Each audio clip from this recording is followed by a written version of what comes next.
Our purpose in life is to seek knowledge every single day, then turn around and pass the torch of knowledge on to someone else. If you want to leave a legacy, seek knowledge and pass the torch.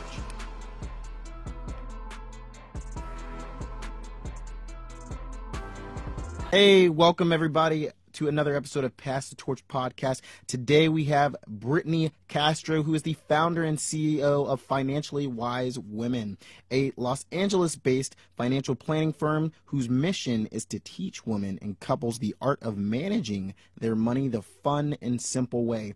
As a certified financial planner, chartered retirement planning counselor, accredited asset management specialist, entrepreneur, and speaker, Brittany works with busy professional women and couples who are ready to make their finances work for them and use their money to live the lives of their dreams. After years of working in the male-dominated world of financial planning, Brittany realized she wanted to work with clients the same way that she talks about money with her girlfriends, in a smart, personal, feminine way that's compassionate, fun, and non-judgmental.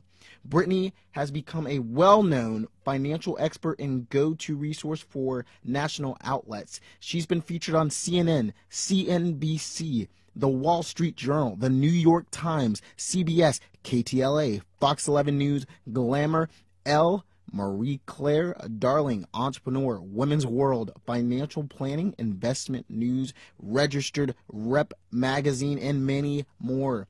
She's also a coveted speaker and host, and she loves spreading her wisdom about finance, entrepreneurship, and smart investing to the masses. Additionally, Brittany serves as the Chase Financial Education Ambassador, a role in which she'll be traveling the country, giving interviews and speaking at events in an effort to spread financial literacy to women and men. She is also a CFP Pro spokeswoman and the CFP Board Center for Financial Planning campaign to educate more women and minorities about the career of financial planning. Finally, Brittany serves as an Entrepreneur Network partner to provide entertainment, education, and inspirational content to the millions of entrepreneurs seeking actionable, entertaining content. Away from the office, you can find Brittany working out, drinking coffee or a green smoothie, playing at the park with her dog, Arya, and of course, dancing. For more information, visit Brittany at www.financiallywisewomen.com or follow her on social media at Brittany Castro. All that information is going to be in our show notes. Here we go into the show. All right, we are on another episode of Pass the Torch podcast. Tonight we have Brittany Castro, and we're going to get straight into it. Brittany, welcome to Pass the Torch podcast. Thank you. Thanks for having me. Definitely. It is my pleasure. The first question I always ask every single guest is, what is your why for why you've gone on your path and why you're in the entrepreneur/business world today? Well, my original why was because I wanted to do things my own way and have more freedom and control over my time and the amount of money I made. So because I'm in finance, I started at this traditional financial planning company right out of college, and I learned really quickly that I was good at money management, I was good at helping people, but I was not good at working in corporate America. Like, literally, I was sick all the time because physically it didn't match. Like, I'm way too creative, way too vocal about my own opinions, bossy maybe is what my family would call it. But I saw very quickly that I needed a why that allowed me to create my passion and purpose in life and to really just be happy and live the life that I wanted and find some way to make the work that I was doing, which was financial planning, fit within my life vision, not like the other way. I think a lot of times what people do is they get a job and try to make their life fit into that job. I actually was like, oh, how do I make my job and what I do for work fit into the life I want to lead? And so ultimately that has been my why and vision that's led me here. Absolutely. What was the stage, especially with entrepreneurship, you just said, all right, I'm no longer going to work for someone else. I'm going to go out on my own, because it's the scariest period in your life. And I know a lot of people who listen to Pass the Torch podcast are always wondering, what was the point for you that you said, you know what, despite the risk, I'm going to take the leap?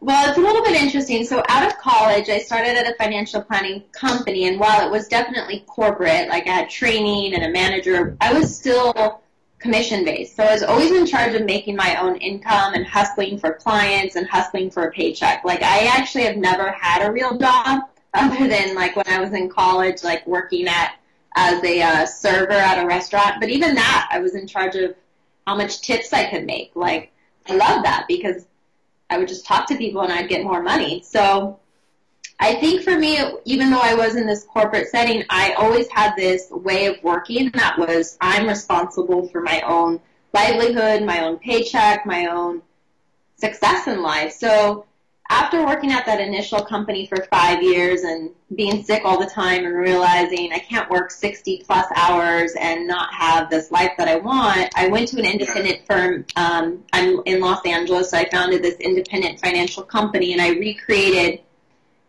my business. So I had to leave basically the business that I left because it was all proprietary. So I made that initial jump. Really, I just did it. I was 26 years old. I got my certified financial planning designation. I was like, if now's the time to do anything, I'm young. I don't have any responsibilities other than myself.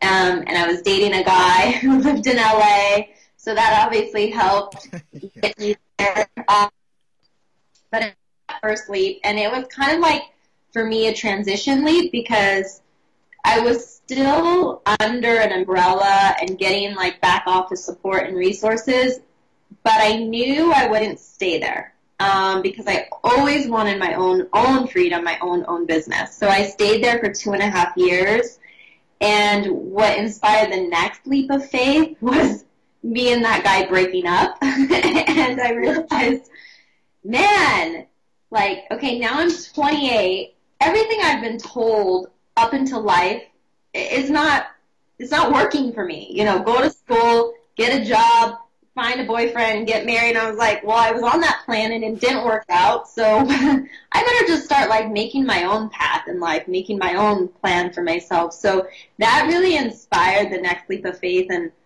I'll tell you, even though I was mentally kind of already in that direction, transition-wise, it was still so nerve-wracking, and it was almost I don't know. When you get to the floor and you're like, well, I got nothing to lose at this stage. And it's almost I was so naive. I never thought, oh, I'm starting a financial planning firm. But that's what I was doing, and all the legal and compliance. But here I am 5.5 years later, and thank God I made that leap, because I wouldn't trade it. That was brilliant. Did you have a lot of support from family and friends, or were they like, Brittany, you're crazy. What are you doing? This is safe, and this is what you're doing? Well, luckily they know me and know I'm a little crazy, and I've never been a traditional path kind of girl, even though I tried to do it. Yeah.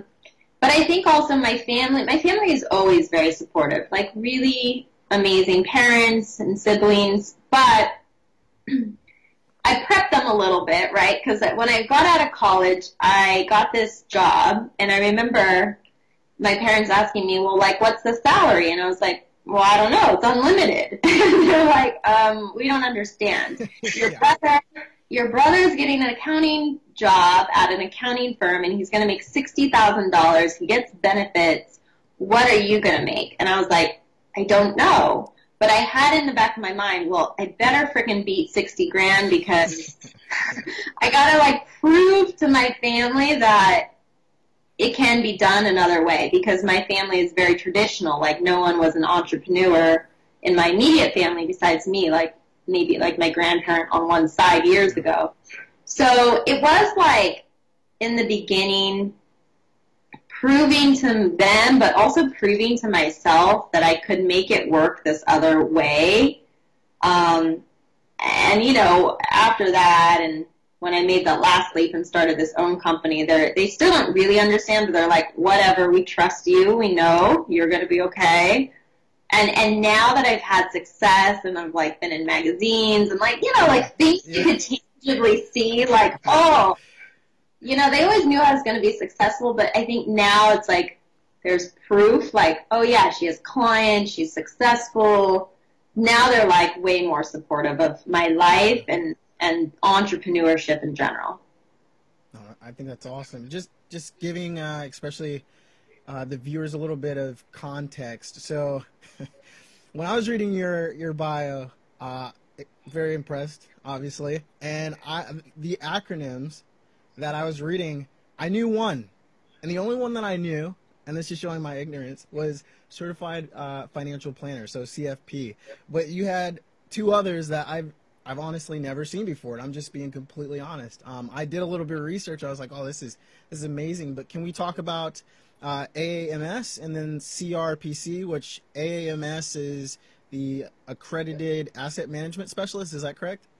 Mm-hmm. Okay. Yep. And then CRPC, and I'm saying this again because I know other people out there like never heard of that before. This is awesome. First time they're going to hear about this. Chartered Retirement Planning. What's the C? Counselor. There we go. Awesome. That's if I remember too. Yeah. Avante, don't worry. Honestly, what I tell everybody is CFP trumps all anyway, and that is a certified financial planner. The other two I actually got before the CFP because when I started as a financial advisor, I was 22 years old. Yeah. I was young. I still look young, but I was really young then.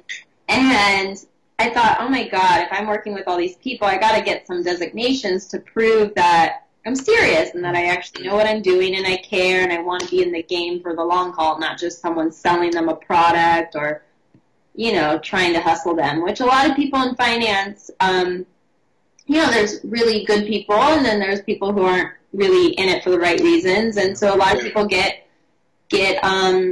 dealt, you know, by financial professionals, and that's one of their fears. Like, you know, you work with that with people. So I got those two designations in the beginning, and then I did the school curriculum for the CFP, and I got that one. And I think that one's more important. And just for, like, if you don't know what that means, the way I see it is, like, you have to do your taxes every year, and you could either go to an accountant or you could go to a CPA. And a CPA is a certified public accountant. So the CPA is going to be higher on the totem pole because they've gone through extra school to get that designation. So hopefully they're well more versed and knowledgeable. Mm-hmm. Same is true. There's a financial advisor. Anyone could be a financial advisor. You get some basic licenses. Or you can be a CFP, which a CFP is someone who's gone through extra school. So less than 20% of the industry has the CFP designation.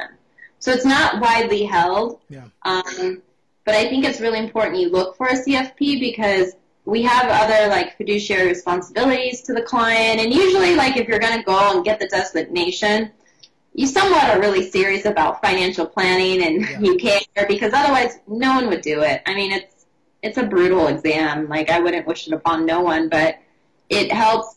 It obviously helps build my credibility and show clients, look, I really do care and I really am in it for the right reasons. Yeah, I can tell you, without me being an extremely knowledgeable person about the financial world, I immediately recognized CFP. And my wife is she's also in finance, and that is something that she's looking at is, well, first CPA and then eventually working her way up. So her eyes lit up when she saw your bio too. I'm excited for your wife. Tell her, yes, definitely do it. We need more women, specifically minority women. I'm on the CFP board as one of the spokespersons because I'm half Hispanic and half Caucasian. But there's not a lot of young women who have CFPs and women in general, and then especially minorities, you know. I think it's really important to just showcase the diversity of America, first and foremost, and also the diversity of, like, money. It's like helping other, you know, specifically for me, I know more of the Hispanic community, like helping the Hispanic community understand and create wealth, maybe unlike they've done in the past. Absolutely. Speaking about women, especially in finance, tell us a little bit, because as we know, you are the founder and CEO of Financially Wise Women. So tell us a little bit about that. Yep. So Financially Wise Women is what we call a registered investment advisor. It's just basically a financial firm based here in LA. We help clients all over the U.S., but a lot of our clients still are LA based. We offer fee-only financial planning. So I'm not a traditional financial planner by any means. I would say half of our business is financial planning, working with clients, usually in their 30s, 40s, couples, business owners, high-income earners who have established their careers and now looking to really invest more aggressively. So we work a lot with individuals. And then another half of my business and our focus is all our media partnerships. So I'm a Chase Financial Education brand ambassador, which means I do a lot of speaking and just different media outlets with them to help educate more Hispanics specifically about money management. And then also I do a lot of in-house workshops teaching people about investing or financial wellness programs with corporations. So like, for example, startups here in LA bring me in as their in-house financial planner, and I teach wellness workshops, how to manage your money, invest. So I really enjoy speaking. I enjoy the education part of money. Absolutely. And so those are like two big ways. So if you go to financiallywisewomen.com, you'll see we have our services, but we also have a lot of events. And actually, it's a great time because we're expanding. We're in growth mode, and we're expanding the company to be financially wise only. So we're going to help men because we work with a lot of couples. But we're also going to say, no, we really do help men, even if whether you're married or single or whatever. So it's just the next evolution. You know, we've been around for 5.5 years. We'll always have a soft spot for women, and that will always be a part of our story. But it's also nice to say, well, we women also, not just women. No, I think that's awesome. So definitely important for just educating people on what they can do, what things they need to know. Where's the starting point for someone? I'll tell you right now, in high school, a lot of the stuff that I wish I knew now, I did not know then. So just curious from your expertise, your position and perspective, where do you see I'll be careful to call it a failure, but miscommunication in the education system with essentially educating people a lot earlier, especially in the public school system? Yeah, I mean, I feel the same. I didn't get like a personal finance course in school. I went to college and I studied business economics, but even then, I don't even remember personal finance. Like, here's how you open up a bank account. Here's how you open up your investment account. Like, I don't remember any of that. So it is definitely a lack. And I always remind people when we work with them, look, you didn't learn this in school. Your parents probably didn't teach you. That's like actually normal. Like, I mean, it's rare if you learned it in school, and it's rare if you had a really good financial education in your house. So unfortunately, we can't use that excuse anymore. So a lot of people let it hold them back. You know, like, well, I didn't learn it. Well, it's like, okay, well, no one did. So what? You know, now you're an adult. Now you either learn it on your own or hire a financial planner to help you. If you want to just expedite, hire a professional. It's a lot easier. But, you know, I wish, and I think it's hopefully going to change, but, change is slow.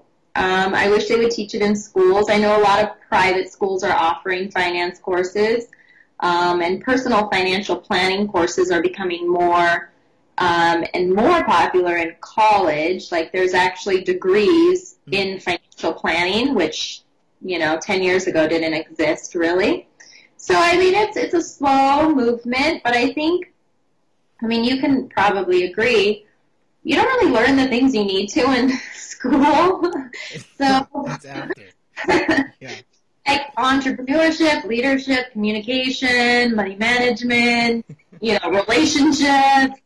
So that's kind of like the interesting part is you go to school, you learn an education, but then you get into the real world and then you almost have to relearn things or learn them for the first time. And, if you are listening and you are in school still, I would say even if you read a finance book or went to, our blog and watched some videos or every week watched a video about money management, it's going to be so helpful. And that's the nice part, that is at least we live in a world that has an internet So even if you don't learn it in school, you can access it via the internet and get the tools you need and just start to like learn the names of financial products or strategies, so you're just more and more familiar. I love it. So I know you talked about starting to open up Financially Wise Women to men, which I'm really excited about, but I'm just curious, what is the most excited aspect of your company right now, or a project that you're working on that you're excited to see grow? Yeah, we have a few things. I mean, it's really exciting for me because over the next 3 months we are transitioning the company name and brand and expanding our team here in LA to get more financial planners, which is very exciting. So for me, you know, more and more leadership to the team, delegation to the team. A big, we have a cool few projects and company brand deals in the works. I can't obviously say it right now because they're not. I know, but I tried. I know. A lot more video content. So there's some partnerships here in LA. You know, the nice part is like video is very popular. So, you know, like for example, there's these production companies in LA that focus on video content for millennials. So we're partnering with them to deliver more financial education. And then also we're doing a big push to bring financial wellness into companies. So we're working with some really cool companies. And then for me personally, I have a book that I'm writing. So hopefully that will be out in 2019. Oh, yeah. Oh, yeah. It's just a matter of time and work. That's awesome.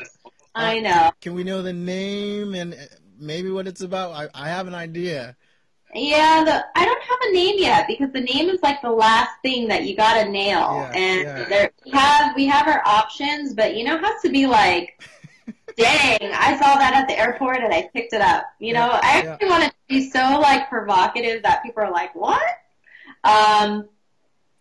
But it'll literally be about how to live a financially wise life, but like a quick and easy read, because a lot of what we teach with our clients is like, get the great budget, get the right investment strategy, learn your insurance, cool. I mean, I'm not going to write another finance book. There's millions of them. But also like how to live a wealthy life. How do you like think wealthy, have an abundant life in today's world that's so fast-paced, so immediate gratification? We're constantly looking at what other people are doing, comparing. So how do you even leverage other things in your life to bring consciousness and this like holistic angle to your money so you feel good and you have fun along the way and it's not stressed out and you're not just working to have the right investment portfolio and stress the whole time, but you enjoy your life. You have this like ultimate wealthy life, not just like how much money you have in the bank. Yeah, absolutely. Like actually living your life and enjoying it. It's huge. And honestly, I've read a lot of books actually on finance. One of the most recent books is Unbreakable with Tony Robbins. So yeah, very excited about that. But he gets into it because, I mean, it's Tony Robbins. But a lot of books you'll read are like, this isn't fun at all. And they're not telling me why I'm putting myself through this pain, why I'm trying to be disciplined in this way. Like, it's so that you can actually enjoy your life at the end of the day. Yeah. At the end of the day, and you know what, I'll share something. You know, recently I had a medical scare and I had a surgery a few months ago for a brain aneurysm, which was like crazy, you know, and the fact that like we live in a world where I was able to get a preventative scan, get this surgery, minimally invasive, you know, I'm still getting my stamina back, but like to be here on this podcast with you is like incredible. But before I thought, you know, I have a real thirst for life, passion for life. I know that work is enjoyable and fun and I enjoy it, but it's not everything. Yeah. But with this surgery, I tell you, I learned even more. You got, like, it doesn't matter. It doesn't matter how much money you make or have at the end of the day or whatever you achieved in your career. Like, if you don't have, like, a happy life full of love and whatever, all those precious people and moments and experiences and like just gratitude, it doesn't matter, because at the end of the day, nothing goes with you, like except for love, except for like, you know, the love that you have and have had in your life. So if you are just like working and killing yourself, trying to hustle and crush it, like, you know, it's time to reevaluate. And, you know, it makes me appreciate the work that I do, because it does allow me to live a life that I enjoy, which a lot of times it's not related to work at all. Like, I'm my family, I'm with my friends, I'm with my spiritual community, you know, meditating, like enjoying the precious moments. And I don't know, it's like really important to remember that. And I think it gave me a different appreciation for how we approach money, because it is very holistic like that. Definitely. And you are now a TCFP, a trusted certified financial planner. The fact that you said that makes me trust you even more, because I think the same way. And I mean, that's just important for me to, if I'm talking to someone, especially about money, especially about stuff so close to just my life, yeah, the fact that you would think the same way is huge. And I don't know, maybe that plays a part in you as well, working with other people, that they understand truly how you work. Otherwise, the relationship wouldn't be compatible. Yeah, I think so. I think we attract people who think like us, because our approach is very unique, and, you know, we're pretty picky too. It's not, I'm at a point now where we don't want to, like, we don't want to work with clients who don't get it. Like, It's not worth it for us. It's not even a good fit for them. Mm-hmm. Like, I'm one to easily say, you know what, we're not a good fit for you, but I'm happy to find somebody who is, because our, you know, the way that we think and operate, you know, I'm not saying there's definitely advisors that will fit whatever lifestyle you want to live. So just find the person that you trust, like, understands you, can relate to you. I think it's important. Definitely. So, Pass the Torch podcast about mentorship. So I'm going to ask, what role did mentorship play in your life? Or if it didn't, growing up and now, how did that affect you? Yeah, you know, it's interesting. I was giving this some thought, and I realized I've maybe had like one or two formal mentors in my life. Yeah. And that was because I went through like an organization here in LA and like had a mentor for like 6 months or 3 months. And I know them. I know the two. One was a marketing specialist, and one was this certified financial planner. She's a woman in our industry, is very like well known. But I've also had a lot of informal mentors. Mm-hmm. And these are people who've just like, you know, either given me an opportunity for work or just personally, you know, told me something about how to live my life, or just some wisdom. I mean, I have a wonderful spiritual community here in LA, so there's tons of mentors there about how to live like a spiritual and meditative life. And then I've also had a lot of like, what I say, like virtual mentors. Like you read a lot of books. I've read a lot of books in my lifetime about entrepreneurship, personal growth, how to live optimally. And, you know, every book that I read, maybe it's just a reminder, maybe I learn one nugget, maybe 10 nuggets, but it's another, you know, like you add it to your toolbox, and you slowly, these things shape the direction of your life. And I think mentors are wonderful, but I also think people get discouraged. They're like, oh, I don't have a formal mentor. Well, that's okay. Like, your neighbor could be a mentor for that day, or, you know, like someone at the grocery store could tell you a nugget, and that might be something that, you know, is valuable for you, and they became a mentor to you. Or you could read a book, or you could watch videos or listen to podcasts. You know, you're a mentor to so many people. So don't just get discouraged if it's not like you're talking to this person every week and updating them and they're giving you advice, because, you know, we could get mentorship in a lot of ways now. No, that's huge. That's absolutely true.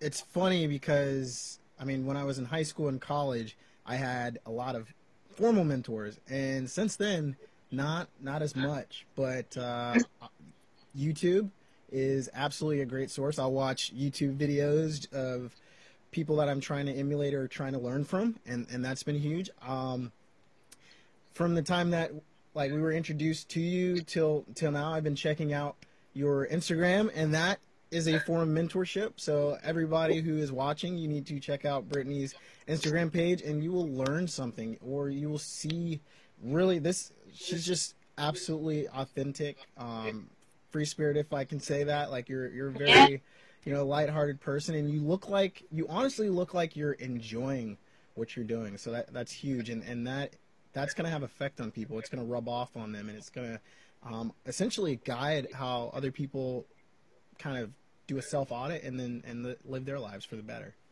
Yeah, we try to. Social media is such a hit or miss. Like, but I learned a long time ago, and I started using social media to grow my company because Financially Wise Women really has become successful because of it. And it's not like I have millions of followers, but I have enough to build credibility in my industry and really pave the way, and also like to influence people. So we take it seriously. Not that social media is serious, because I think social media is a very like light, playful thing. Yeah. Everyone's kind of fake on there, but whatever.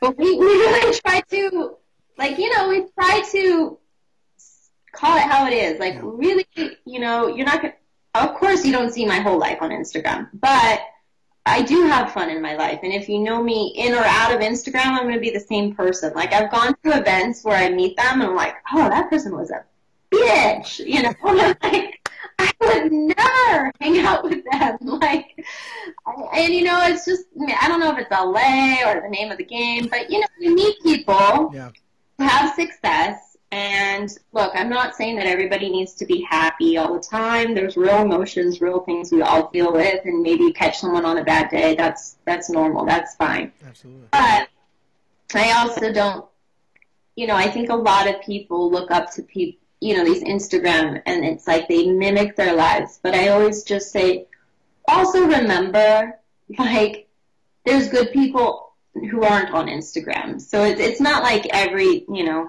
you get everything. I don't know what I'm trying to say other than, look up to the right people. Absolutely. No, I love that. You're someone definitely in the financial space, but just like how you're living as well. So I'm glad I've been able to connect with you and continue to do that. But I am absolutely endorsing you right now. Everyone, you're gonna follow Brittany, because you're just gonna do it because it's the right thing to do.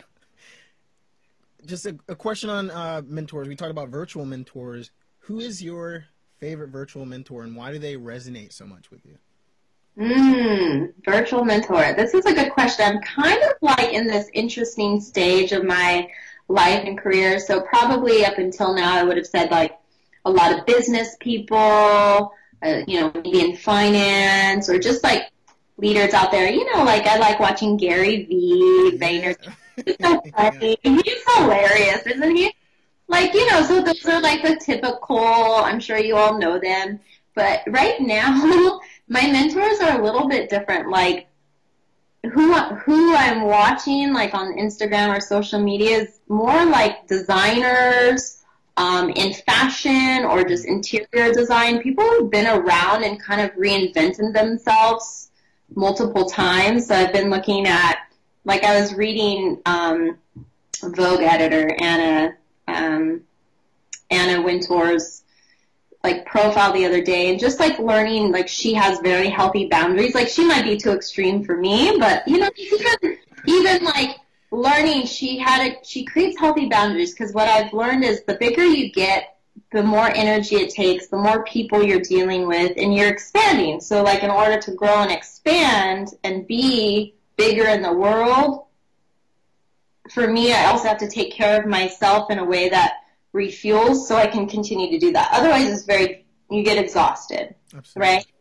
So like, how do I create new boundaries for myself where I'm able to continue to do that, be with my team, be with my family, be with my friends, be with my community, my business, speak, do all these things all the time, and still be thriving. So I'm learning new ways. So I was just reading like some stuff like that, because one thing I learned about her, which is really cool, she does this Met Gala event every year. She does a lot of events. She's a Vogue editor. I don't know if this is true or not, but she doesn't even stay at the Met Gala. Like, she goes and then she's in bed by 10 p.m. every night. I love it. That's hilarious. So like here she is like planning this huge event, and then she doesn't even stay. Yeah. No, but it's really because once you kind of get mature in your career, you learn, okay, if I'm going to sustain, I got to become wiser about how I'm doing it. And I even went to like Justin Timberlake concert, and I was watching him perform, and I was thinking, see, this guy, he's in a mature phase of his career. Like he's did the boy band, he did a solo act, and now he's doing this tour because you could tell he really loves it. He wants to. But it's probably a different stamina. He has a wife, he has a baby. It's not like what it used to be, but he's still up there. So he's probably has more discipline now with how he eats and treats his body to sustain at that level what he does for himself personally and then before. So it's just like stuff like that. I'm like picking up from different virtual mentors out there, random tips. Yeah, no, I love that. And I love the fact that the two virtual mentors you just mentioned were not in the field that you work in. So you're going outside, you're looking at other perspectives, other worlds, and taking from that. So that's awesome. Yeah, I've actually done that a lot. Like when I started my company 5.5 years ago, a lot of financial people would always ask me like, who do you look up to? And I'm like, I have no idea who's in the financial industry. Like, yeah. I don't know. I mean, like, I'm one of those people, I'm like, I don't pay attention. One, because it helps me focus on my own work. And then two, I really don't care what the financial advisor over there is doing. I know it's probably smart at some point to, like, pick brains. And I do that when I need, like, how are you doing it? Okay, great. And I have a few people that I do that with. But too much actually hurts me. And I knew that early because I didn't want to get into this, like, competitive comparison mode. Yeah. So when I look at people in different industries, it really just helped me stay creative and expand my mind to see what was possible. To do finance in my own way and also not worry about what other people are doing. I love it. Absolutely love it. So we're going to go back to something you were talking about earlier, and that was Gary Vaynerchuk. Anybody who knows me or watches this podcast knows I'm a great fan of Gary Vaynerchuk, but I'm just curious, how do you know, and I'm being coy, how do you know Gary Vaynerchuk? How did you interact with him? Yeah, I actually don't know him, although I think he really likes me because yeah, I think so too. He wrote about me in his book, and I do have to say, I was like, Gary, I wanted to post, I haven't even done it. Gary, is this true? Do you really like my story the best? Okay, so I know of him, friends of friends. I know a lot of people on his team, and so that's how the original connection happened. And now his company is based here in LA, so maybe there's future opportunities for us to work together. I'm not sure. But anyway, he's an interesting person. I admire him a lot. I love his material. And you can also tell, like, that guy is wired a certain way. That not everybody is wired that way. Yeah. So I think that's also good advice. Like, I'm not Gary. Gary is not me. Mm-hmm. I think he has a lot of things that are amazing. But if I were to try to be Gary, that wouldn't work for me. Mm-hmm. Because I can't do things 24/7 all the time. Like, that man's a machine. He's like 24/7. That's it. That's it. And I think that's just how he's wired. Like, certain people are wired like that, and that's great. But, Gary Vee's cool. I'd love to meet him in person. We'll see. Oh, it will happen. I think it's really cool to see that you even be in the book. What it represents to me is something that Colin Powell, who's one of my heroes, but he said that someone is always watching you, and not in a creepy way, but someone's always seeing what you're doing, and for you to be just working hard and grinding and hustling and making sure you're doing what you love, and it was noticed. And I think other people need to take heed in that. Just dig in, work at what you're doing, and it's going to come along. It might not come along on the timeline that you originally wanted it to, but someone's going to notice. So I think that's super cool that you were noticed, you were recognized, and now there's a bunch of people, countless people, I can't even come up with a number, that are going to know your story, know about you through Gary Vaynerchuk and through that book. Yeah, I mean, it's been amazing. We've gotten so much feedback and connections through that book. And it's actually helping us create a whole new service to other financial planners who want to do what we did. So we're working on that now, and we'll probably launch it sometime in the fall. Yeah. Because, everybody now is like, oh, I want to pick your brain. And I got smart. I was like, years ago, I was like, no, I'm sorry. Like, I can't, unfortunately, you can't just pick my brain. Otherwise, Yeah. I would have nothing left for anybody. But I'm happy to now create a new program where if you want to enroll in this program, I'll tell you everything I did, but I just can't do it for free. I mean, that's just not smart on my end. Yeah. And I'm very cautious now. Not that I don't want to give back to people, because we give a ton, but there's a point where you have to say, you know what, I can't just, give. And so we're creating a program for it. So hopefully that'll help these financial people who want to do what I do. Because I'd love to help. I just needed to create a bigger way to do it. No, definitely. And what you do give is valuable.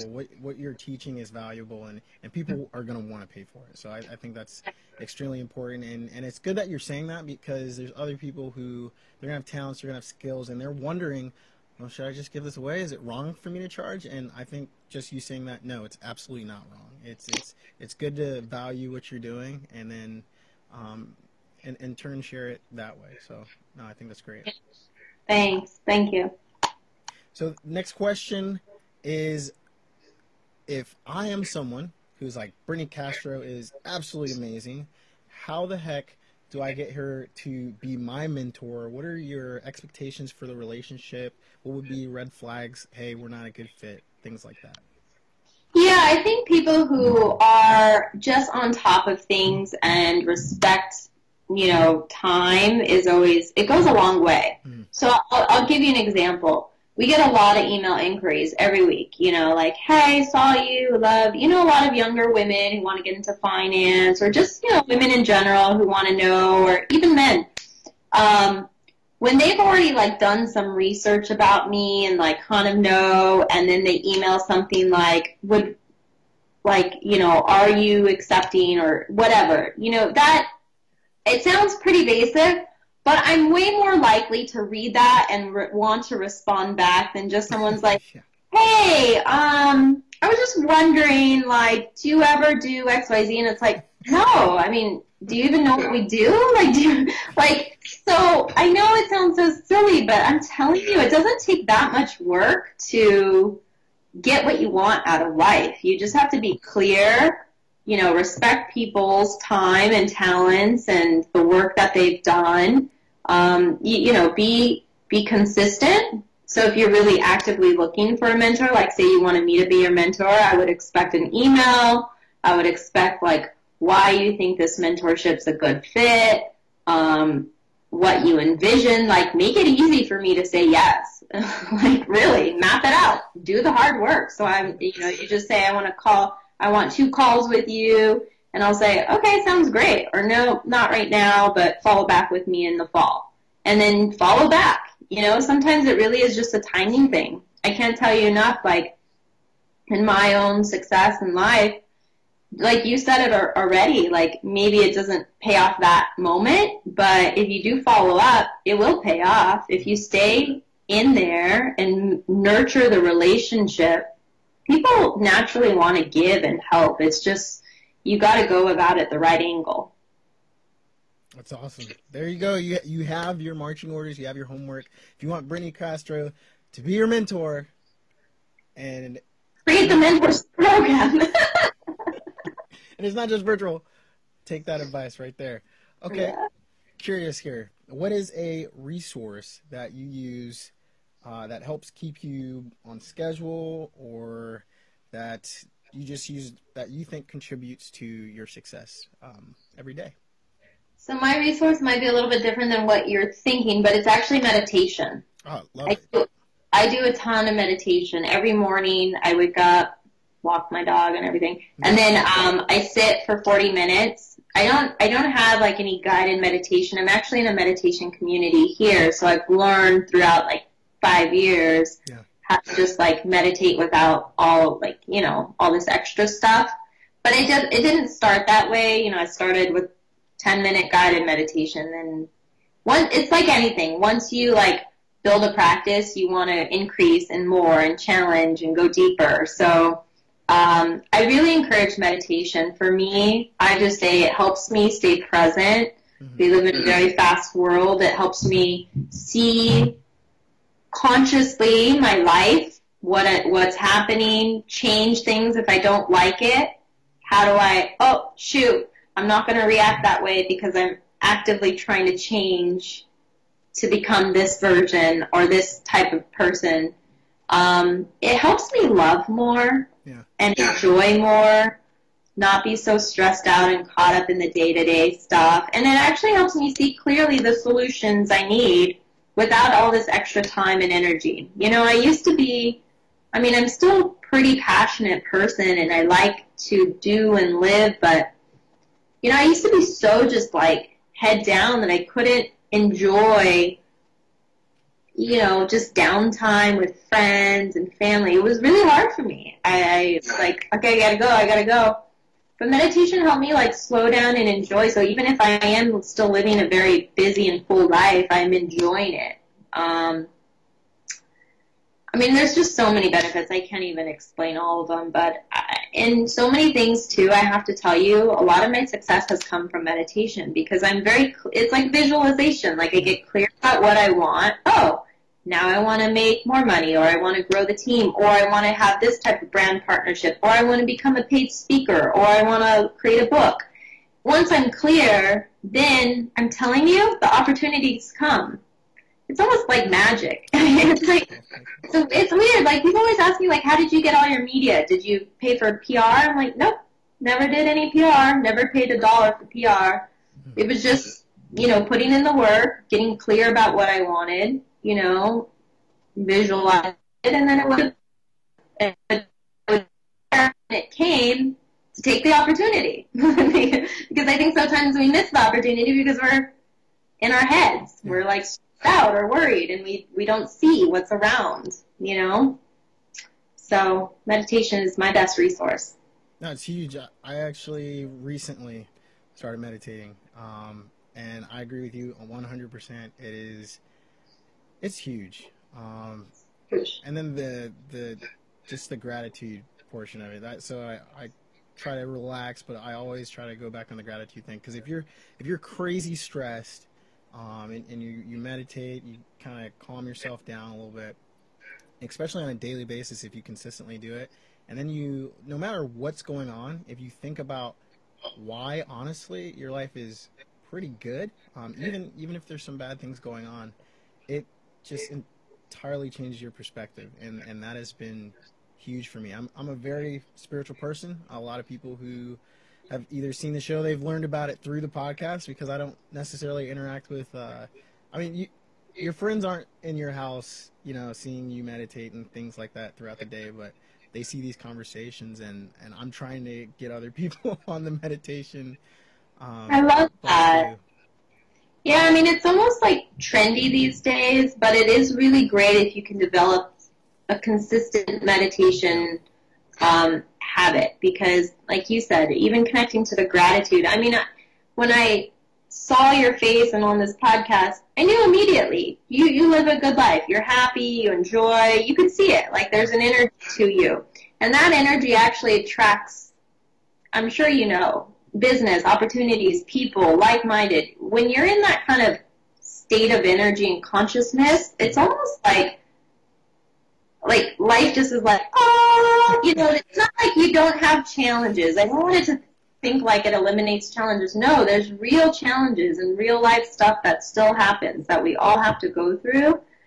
But there's a way to even be with that and enjoy it and, you know, have gratitude for it. Like, for example, when I was in the hospital and with my surgery, I'm telling you, like, there's angels in the hospital for sure, like nurses and staff who literally, like, can save your life, and it's really remarkable. But it was also because I had done so much work to prepare for the surgery, inner work, to stay present, like connect to the nurse, like, hi, how are you? Like, love, like, come from my heart, and let them know I'm not just another body. Like, I was a person, I'm a being, and then it's like, the best in me connects with the best in them, and it naturally people wanted to help. So, I mean, it could go a long way. I love it. And we look different. I mean, male, woman, and we're both doing the same thing. So everyone who's watching this, think about that. It's not just for one type of person. It's not just for one type of background. So think about that going forward, and just stay open-minded. My next question, and we can pivot if it's kind of weird, but I was asked kind of, what is a quote, a poem, a passage, anything. It can even be a movie or book or something that you like, or that motivates you, that you go to in a hard time, or something that, again, just keeps you on your toes. Oh, there's so many gems that I can share right now. Let's talk about it, because there are hard times that you go through. I like this one, that this too will pass. Like, this is something in your spiritual community, and it's also for positive things in your life. Like, remember, everything's temporary.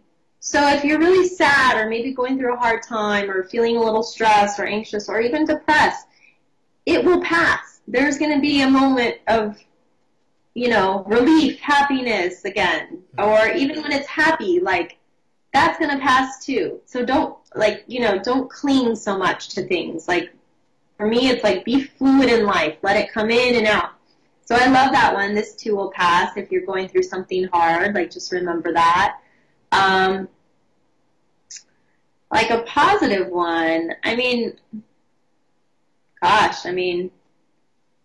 would just say, like, give it all away, because nothing can do. Like, literally, like, love as much as you can, give as much as you can. Remember, you're doing the best you can, so is everybody else. It reminds me not to judge myself, judge others.